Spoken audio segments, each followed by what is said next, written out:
Thank you. So thank you for joining us at Roots TV podcast. I'm so excited to have you. I'm super excited too. Thank you so much, Rumby, for having me. Right, that's all right. You're welcome. So what I'll do first things first is just for you to, I know most people do know you and people like me love you because we've met you Thank you. before at events and we know the work that you do. But for those that do not know who you are, do you mind just giving us a quick introduction, just a one-liner or whatever it Sure. is that you can give? So my name is Dr. Anne Aly. I am the federal member for Cowan. I've been the member for Cowan since 2016, the Labor member for Cowan since 2016. Before 2016, I was a professor, professor of international security counterterrorism at Curtin University and Edith Cowan University, and an expert advisor to the United Nations Security Council. Love that. I always love hearing you speak. So I've seen you, I've seen you like at 2 or 3 events so far. And every time you speak, every time you share, I always think, oh my gosh, she's so phenomenal. So I can't wait Thank for more you. younger people. You're welcome. I can't wait for more younger people to hear what it is that you do, what it is that you hope for our future, particularly here in WA. So first things first, I've got a couple of questions for you. Now, the first question that we have, and these came from young people that want to know what's in mind, what it is that you're working towards lately. So, first question says, your catchment area represents a big demographic of various communities from all backgrounds. How can we encourage the young people of or the adults who might never vote, who have never voted before, to be a part of the voting system and raise awareness about Australia's elections in general? Right. Thanks, Rumby. And thank you to whoever sent that through. We've got some of the lowest voting enrolments among young people in contemporary Australia. And I think that's a really worrying trend. For me personally, I came to Australia when I was 2 years old from Egypt. And, throughout those years, even the 50 or so years that I've been here in Australia, I've watched the country of my birth and the country of my parents. And, they don't have an opportunity to vote. The way that the Egyptian people changed government was to get out and have a people's revolution, one that cost many young lives and one that was driven primarily by young people.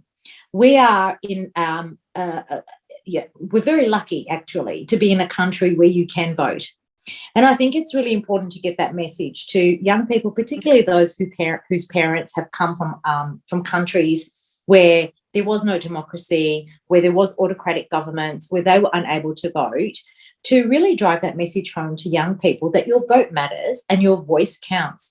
You do have a voice. And that voice isn't just in your vote, but it's in all the other ways that you can become politically active.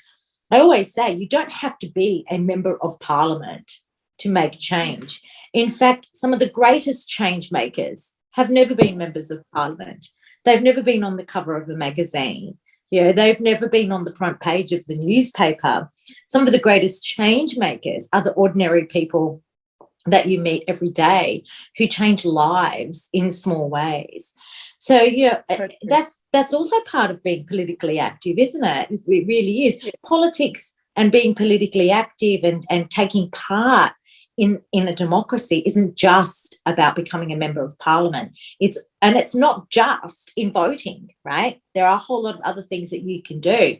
But I would say to young people, perhaps sit down and have a conversation with your parents, with your grandparents, about where they came from and what it was like there, and learn to have an appreciation, I guess, or develop an appreciation of what it means to have that right to vote, what it means, because we are really one of the few countries in the world, when you look at it, that we have that power and that right.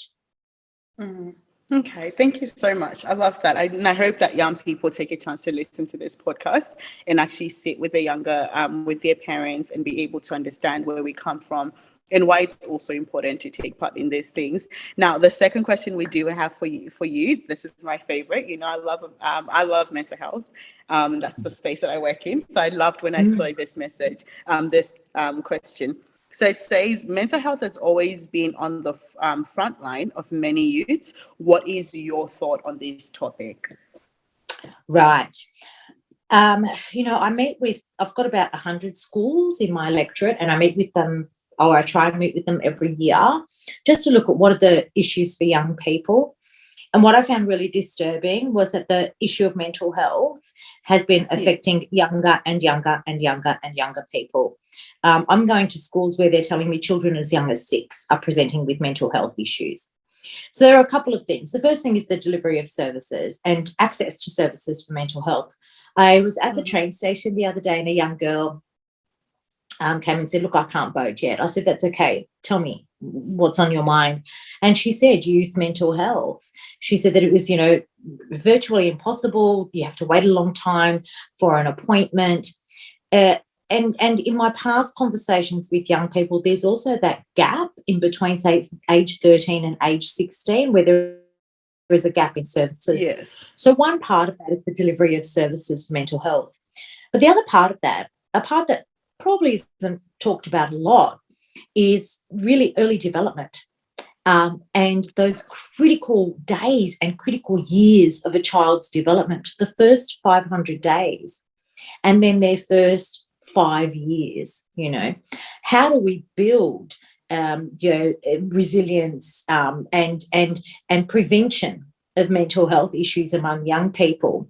It doesn't start when you're 12 or 13 or 14. It starts actually from the day you're born. And so we need a very comprehensive strategy that looks at child wellbeing and incorporates mental health in that, not just physical health and physical development, but mental health in that as well. I think there's also a big role to play for parents and adults here, in how and in training and equipping and building the capacity of parents and adults to respond to mental health issues among their children. It's particularly difficult among some ethnic communities where mental health is still very taboo and it's still very stigmatised. So 3 prongs there. More services, and particularly services for those young people that fall between the gaps. A really comprehensive approach that starts from early childhood, from day one, in mental health prevention, and more training and capacity building for parents, community leaders, and peers, so that they can provide that kind of wraparound service and know how to respond to mental health, particularly among certain ethnic communities as well. Yeah, perfect. Love that. I really love that. Now, our third question is, student debts was another popular question we got, of course. Many will be leaving universities with huge debts to pay, with high property values. Many of the first-time buyers will be left stuck in renting for the rest of their lives. What are your thoughts on this? And I know that this is such a huge thing for young people, because this also contributes to the second question that you just answered, which is our mental health, because this is the thing, especially with the economy at the moment. This is what most of us are freaking out about. So what do you have to say to that? And you know what, Rumby, actually there was some research done on this, of that connection between mental health and the kind of the financial pressures that young people. Australia is one of the most expensive places in the world to study. And what I find incredibly unbelievable and actually incredibly frustrating is that you have people in this government, this current government, that are increasing university fees, increasing the cost of getting an education, who, when they went to university education was free, right? So what do you say to that? What do you say to people who got a free education and then don't want to give you a free education? Okay? Who got a free education but want to increase the student fees across a range of different disciplines, but also increase and basically demolish the humanities in an attempt to force people to do STEM. You should be able to study what you want to study. When I went to university, I started studying economics because I thought I'd get a good job. Found out economics for me was really boring. And I thought to myself, of course. I'm going to be here, if I would be here in the next 3 years and end up with a big debt, then I'm going to study something I love. And that's what I ended up doing. And that was good for my mental health as well. So in terms of student debts, the reason that student debt has increased also is because of lack of university funding. So Labor has a policy around ensuring that people can afford to go to university. And TAFE, not everyone needs to go to university, wants to go to university or has to go to university. So we've got 450,000 TAFE places, free TAFE places. I think it's around several thousand university places as well. In terms of the broader question about overall cost of living for young people that dream of buying a house or even being able to rent a house at the moment seems so insurmountable, doesn't it? It seems so insurmountable for young people that you will ever be able to afford a home of your own, that you will ever be able to live independently when you have rising student debt, some $100,000 when you leave university for a normal degree, for an arts law degree, for example. And yet, in a world where the cost of living is going up and there's lack of job security. So there are several things that we should be doing, And the first one is, of course, those that I mentioned about increasing funding to universities, or at least taking back some of the cuts that the government has done to universities, free TAFE places, expanding the number of places at university to just take some of that pressure of student debts off. We need to have a housing policy as well, particularly for young people. Most young people who are at university are also working in low-paid and insecure work, which means they can't afford the rent as well. Yeah. And with inflation rising and mortgage interest rates about to go up, that's only going to make it harder. So we need a comprehensive plan to really just ease those pressures. I was talking to somebody the other day about international students, for example, and you know that in many European countries, international students can study for free. They can go to a number of France, for example. You can go and study in France as an international student, and it's fee-free. There are a lot of countries that manage to have free education, free university. We once had that in Australia. It was introduced by a Labor government, and that was done away with. Ultimately, I would like to see any young person who wants to go to university or who wants to go to TAFE, I'd like to see them to be able to do that. And the size of your bank balance or the size of your parents' bank balance shouldn't determine that.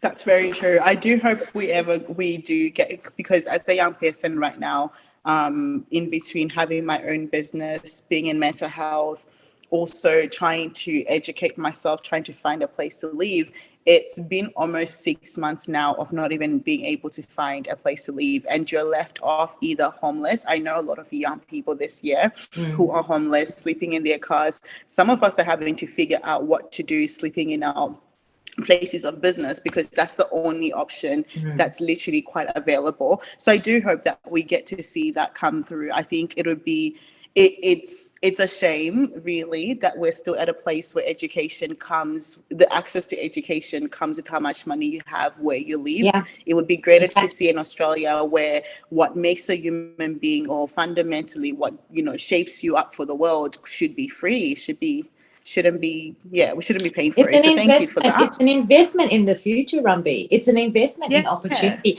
And I know I was working in very, very low paid work, trying to raise 2 children on my own after fleeing a domestic violence. I was 25 years old, Yeah. And for me, going back to university and getting well, I went back 3 times because I'm a glutton for punishment, but going back to and getting more education was what saved me. And it saved my children. Yeah, I didn't get free. I didn't get free university. Not like these people who are sitting there now cutting university places, cutting university funding and increasing your student fees. I paid for every single university degree that I've got except my PhD, which I earned through a competitive process. I earned a scholarship for.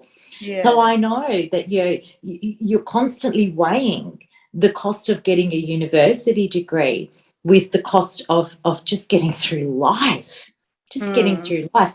And I would hate to think that there is a brilliant doctor or a brilliant scientist or a brilliant artist somewhere out there who cannot achieve that, who cannot achieve their full potential because they cannot afford to get an education.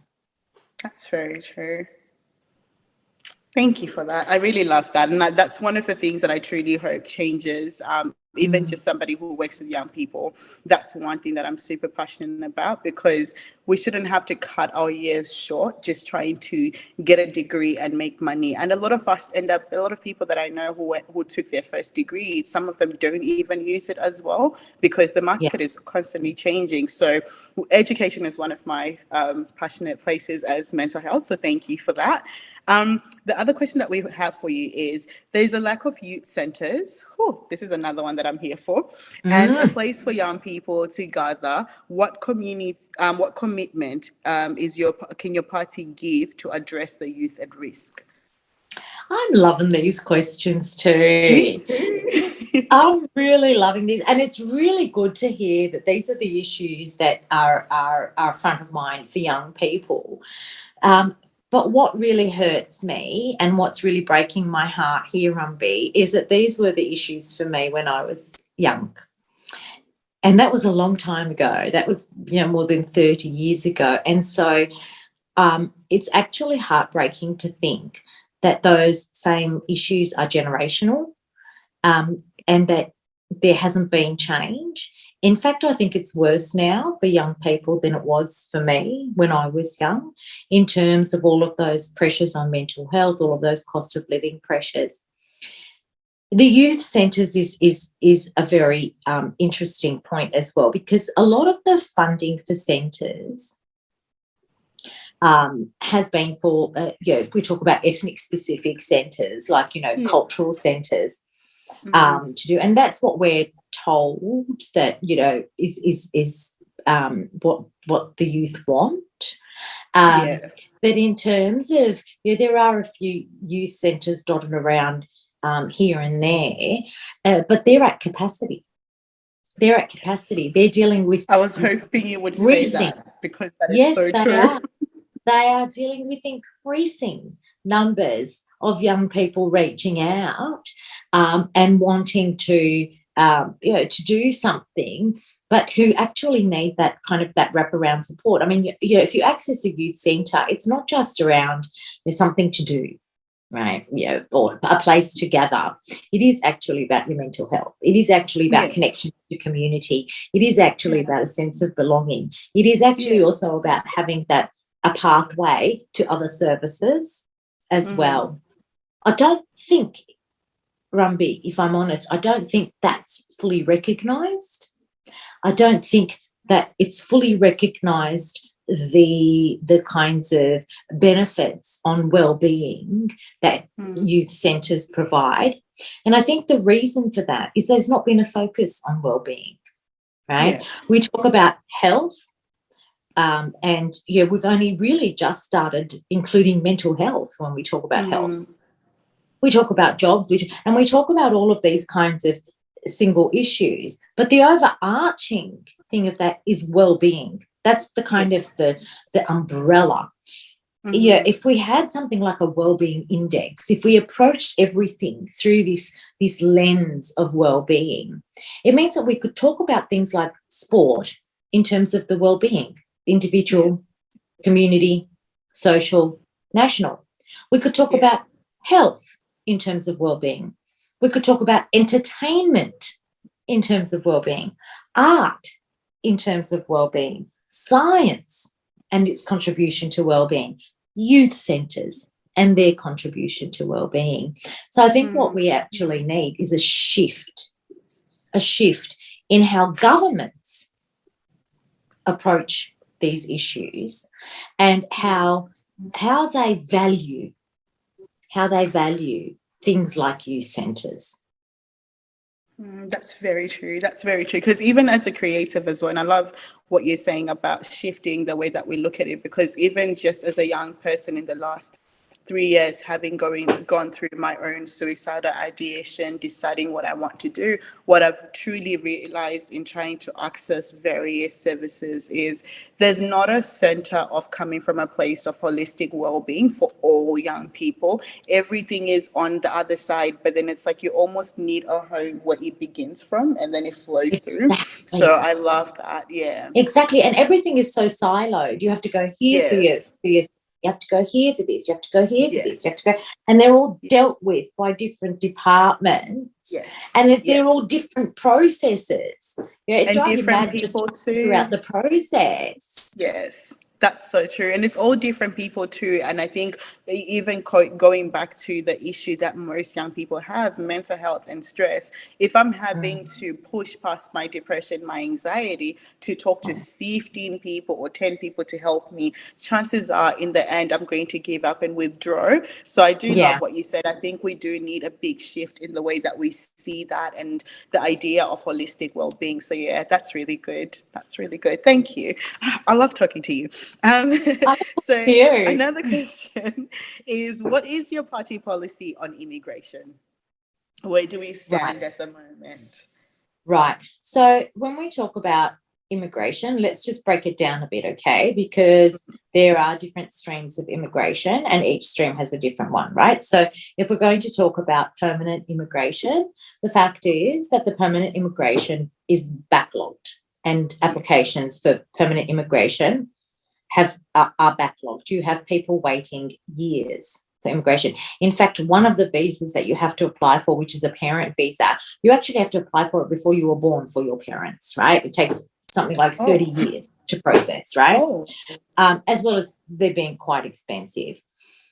Then there's the temporary immigration, which in Australia has actually been higher than permanent immigration and predominantly around skilled migration.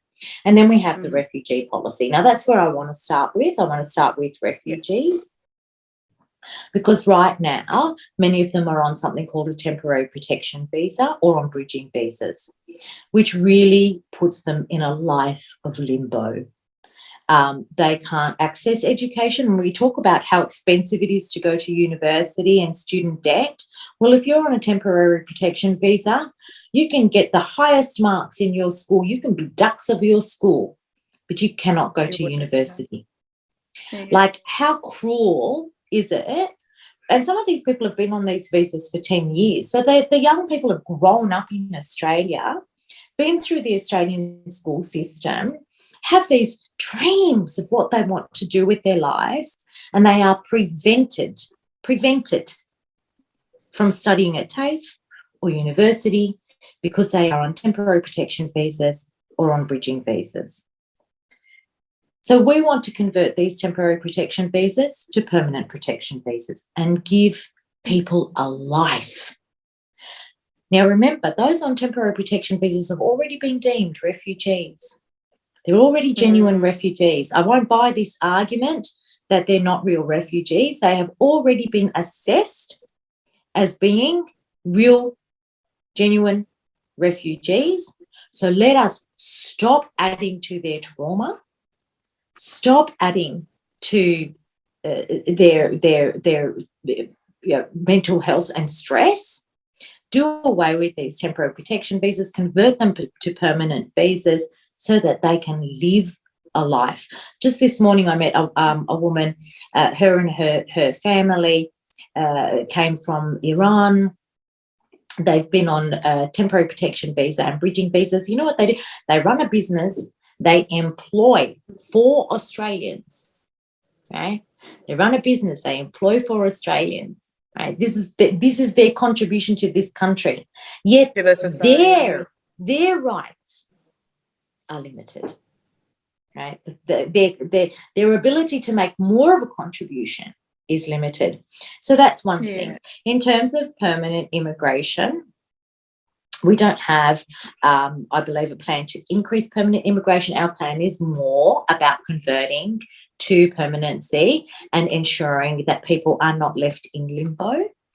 The other issue there, that like immigration is one of the top 3 issues that my office deals with, by the way. So that's one thing. Partner visas, and the fact that you can have people who are in a relationship separated for years while they're waiting for a partner visa. It is cruel.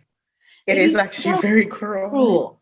So I think overall what I can say in closing on this question, Rumby, is that Labor stands for a more humane immigration policy. Humane immigration policy. Not a soft one, as some would have you believe. Not one that's going to open the floodgates and, oh, my gosh, they're all... But one that is more humane, that treats people as humans. Yeah.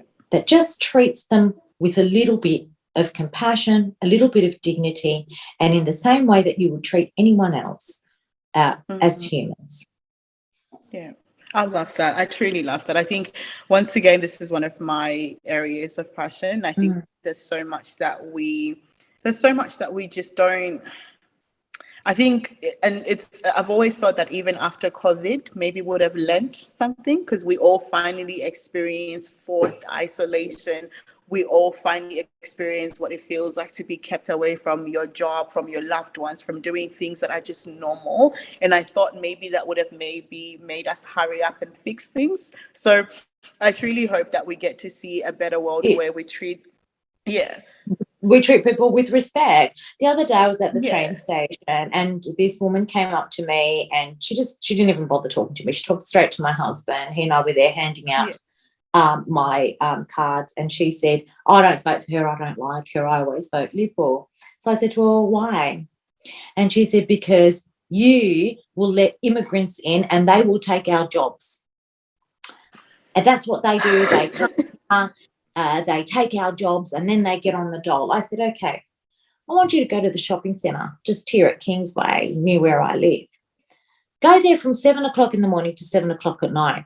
Have a look at the people pushing the trolleys. Let me tell you, right? They're not taking your job. They're not taking your job. They're doing the jobs that nobody else wants to do. And I'll tell you something else. Yes. They're refugees, asylum seekers who are doing that job plus 2 other jobs just to be able to live, because they get nothing. They get nothing. Yes. So no, and then I said to her, and by the way, Mohammed, the neuroscientist driving an Uber, is not taking your job, honey. This idea, it was from when I was a young girl, they used to say it as well, all the immigrants come and take our jobs, all the immigrants come and take our jobs. But, it's estimated, if we want to have an economic argument for this, it is just estimated that if Australia were to actually take advantage of the skills that migrants and refugees bring to this country, it would add $6 billion to our economy. So there's an economic argument for it as well. Wow. And that's the crazy thing, I think, as well, even with that argument to say that, they go on the door is created to help people that need it. So if there's anyone that should truly even be accessing things like that, it should be people that need it. If somebody comes into our country and they need an extra, it's honestly not a lot as well that people get on the door. So it's like if somebody needs an extra $250 to help their life get along, and these are people that actually have families that actually need it, that need to balance, why wouldn't we give it out to? Why should we cut the access short? And you know what as well, Rumby, research shows that migrant families, the next generation, are highly educated. They contribute so much to our society. I remember when I was a kid, my parents would say, we sacrificed so much to bring you to this country. And me, I was cheeky. I would say, I didn't ask you to bring me to this country. Right? But my dad was an engineer. And when he came to Australia, he couldn't find his work. They wouldn't allow him to work as an engineer. So he drove buses. That's what he did. He drove buses to see his family through. And now, Yeah, his daughter is a member of parliament. My brother is highly successful. It's paid off for my family. We are an example, as are so many other migrant refugee families, of how that generational difference, they give back so much more. They do.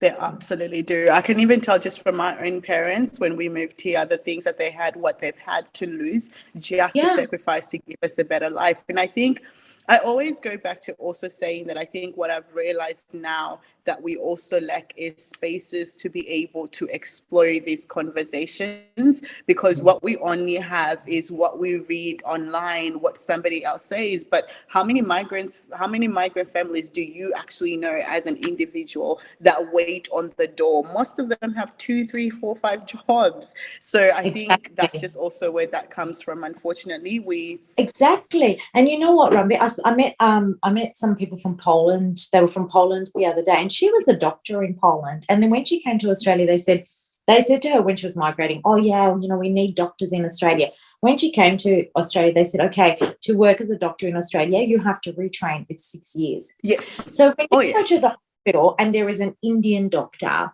or a doctor from Kenya or a doctor from Poland or a doctor from Lebanon, just remember that person has 12 years of training, pretty much 12 years of training, 6 years in their own country and 6 years when they come here. Absolutely. My own mother was a mentor. By the time that she would probably came here when they were in their early 30s, right? My mom, by the time that she left Zimbabwe, she was actually working at the main hospital in our city as the mentor, like as somebody who trained students, etc. That job alone, if she did it here, she would be on money, better this.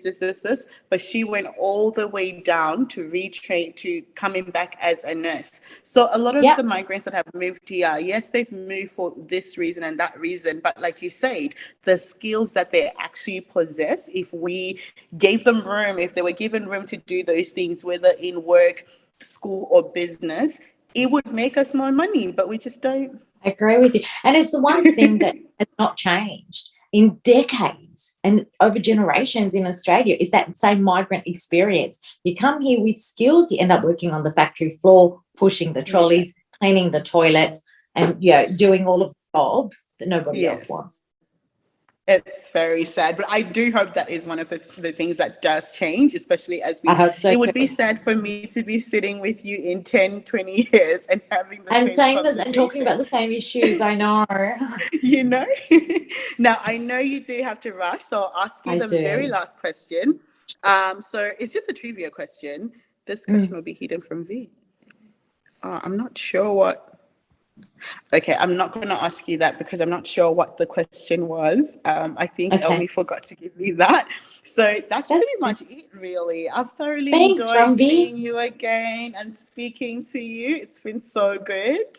Thank you. I really enjoyed this as well, and I look forward to seeing you again, my dear. Yes, I definitely do. And good luck with all the elections this year. I can't wait for this to be out so more young people can know how passionate you are. I think what I absolutely love about you is you're not just talking from what you've learned in school, you're talking from your own personal experiences. That's what I admire about you as an individual. Your story as a woman, as a migrant, it's so powerful. So I'm looking forward to all your success this season.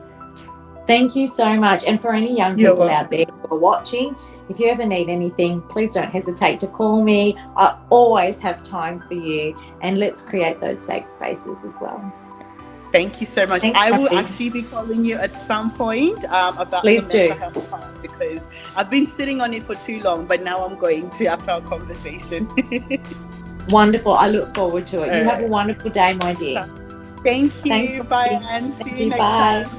Thank you.